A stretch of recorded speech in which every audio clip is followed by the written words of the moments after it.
Yeah. It's dry. Yeah, that's good. It's good. Hi guys, welcome back to my channel. We are just checking the bathroom area.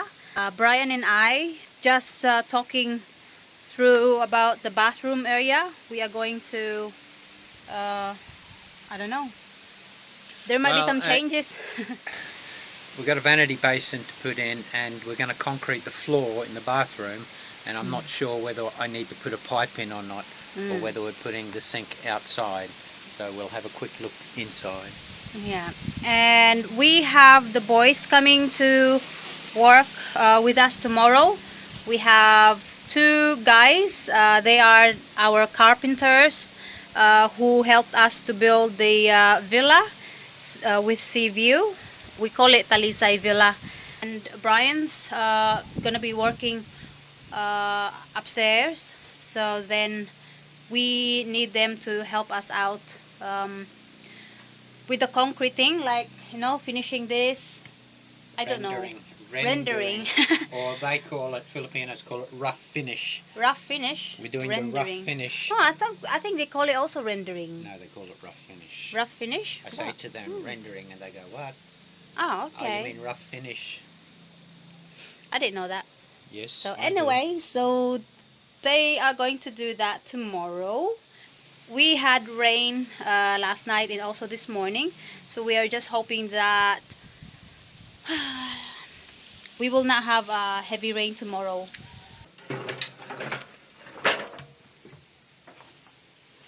Okay, let's move that out of the way first. So this is our toilet, bathroom. Well, it's not outdoors, but it's looking outdoors, but it's actually under cover the building. We'll show you later. And it's going to be like an outdoor bathroom, except it's indoors but looking out. So we bought an expensive toilet. This is the toilet. A bucket? What? It's a beautiful toilet. And That's your toilet. They just chuck it out there in the bush. You know, that's the toilet. It's environmental, composting. No, I'm only joking. That's actually our toilet there. But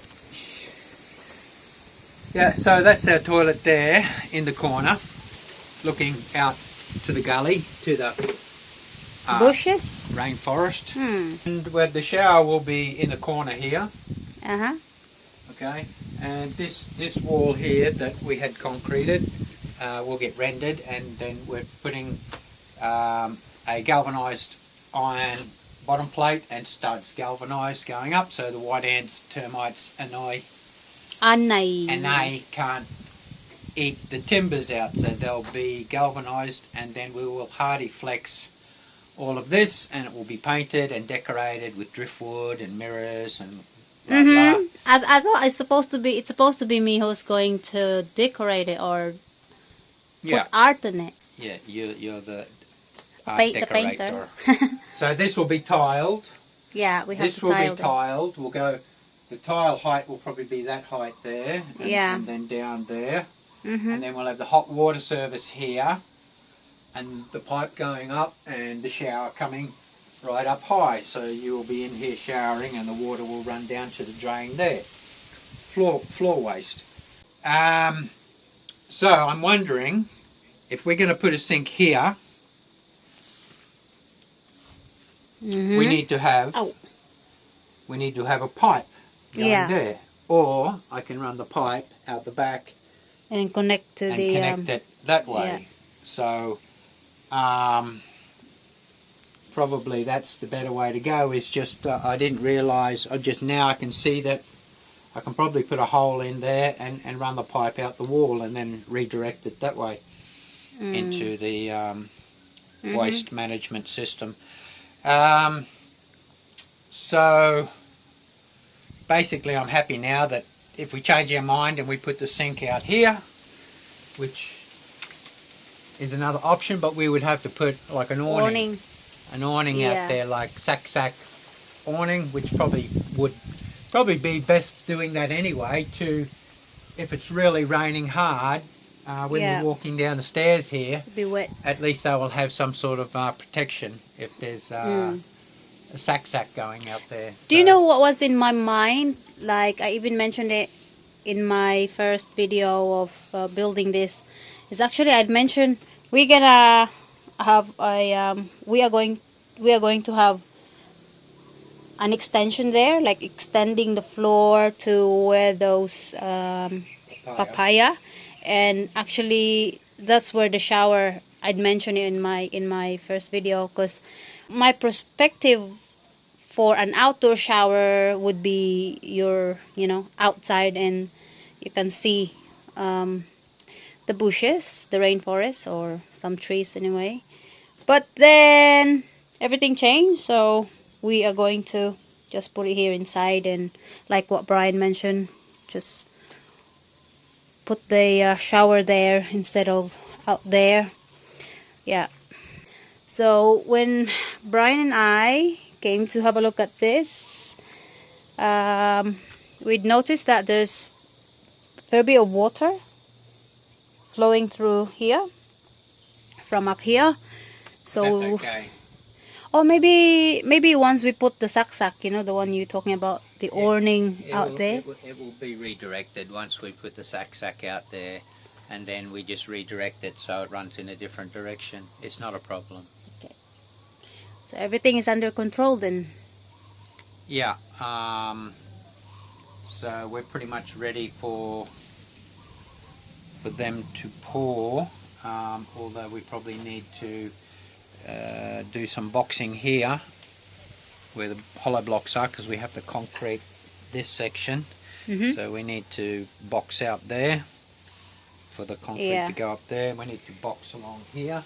Yeah, and it's got to be on a slope that if we have water coming from this side, I mean rainwater, then it will just redirect it to the side, or even just going down this side.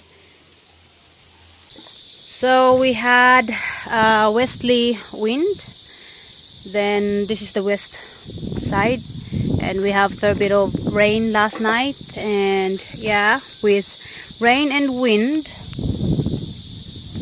made this area here pretty wet this morning, and it's not good for the ply. So we put this cover this morning just to protect the floor, the ply. So hopefully tomorrow we need to do the balcony tomorrow.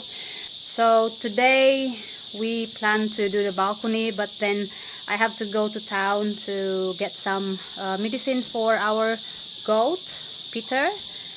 He's still not doing well, so yeah. We still have more rain coming, but I don't know if those rain would come towards us, because the wind is come from the west, and this is the east. No, sorry, yeah, that's right, that's the east, and kind of north that way. Can't even see Apu. It's raining so much. Usually we can see Apu Island. Yeah. But yeah, it's looking good. We got all the electrical materials purchased in Dumaguete. Yeah, from Polaris.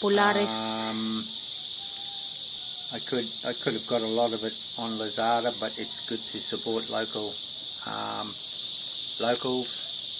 So you look like you have a headache. What? Are you okay? I think Brian's getting tired. So yeah. He's working almost every day in here.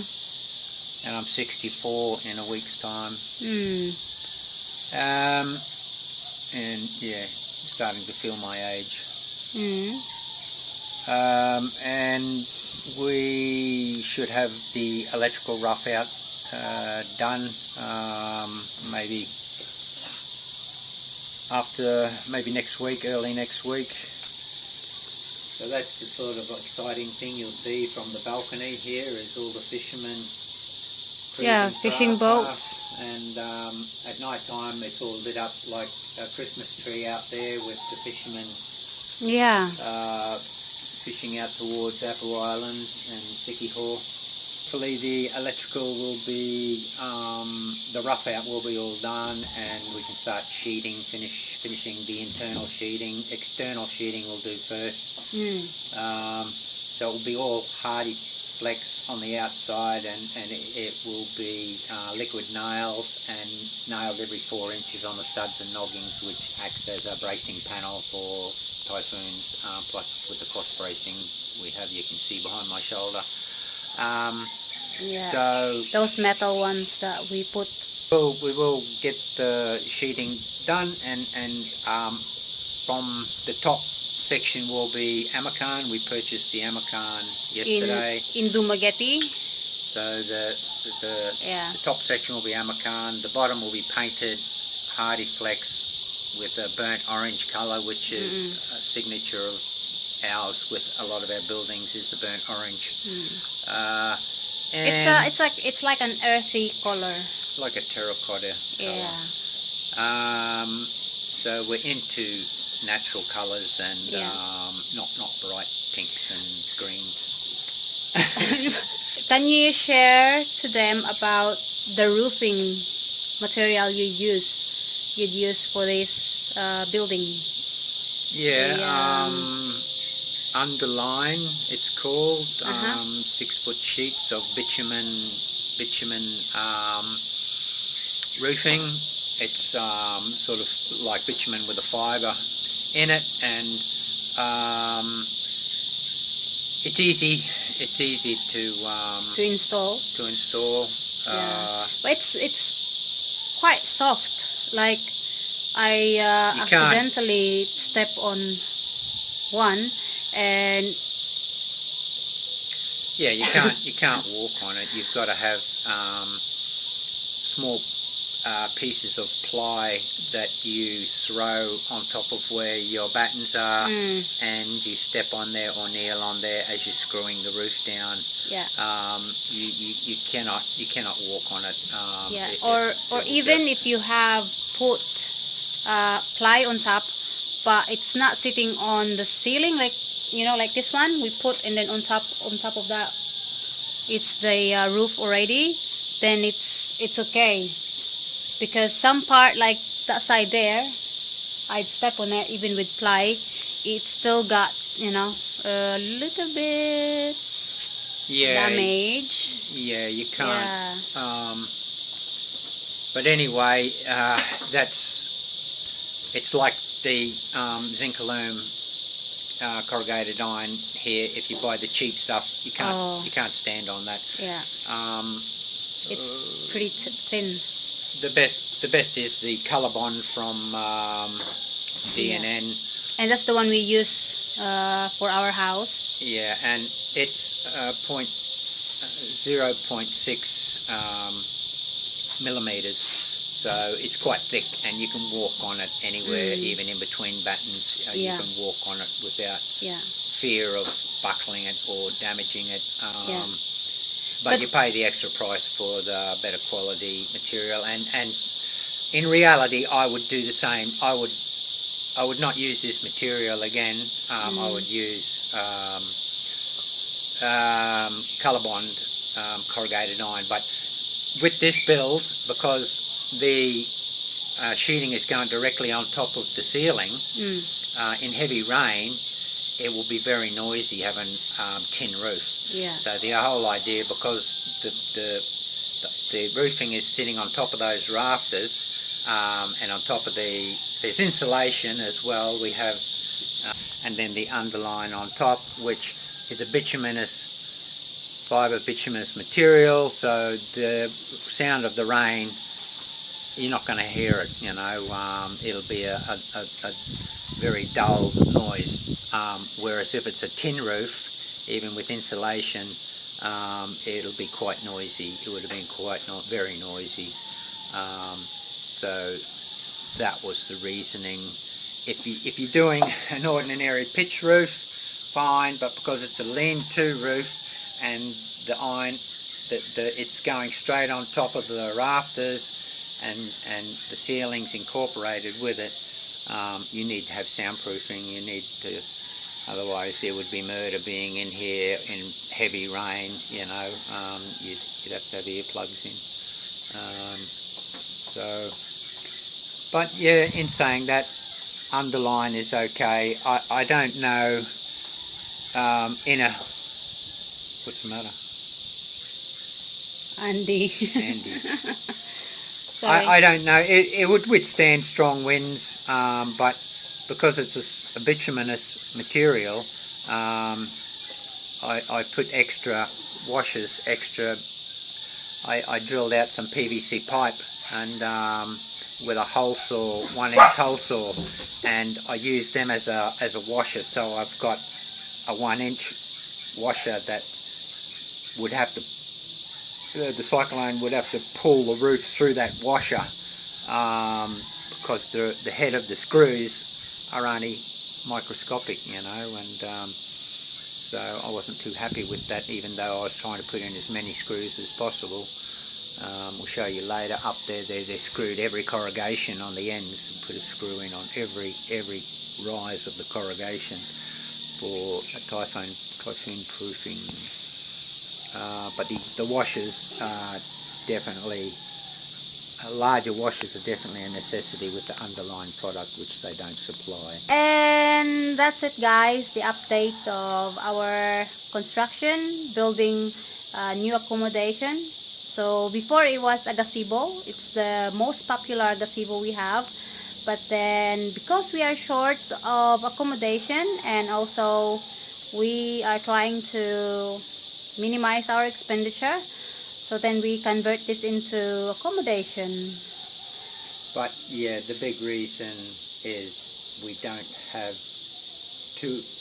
another accommodation with views. And, yeah, you know, we're called Grand View and we have the fantastic views, but some of the cottages weren't built in the correct position, and now I'm here to recorrect that and put things in a better position where you can appreciate the views. Hey, I built those. What's wrong with you?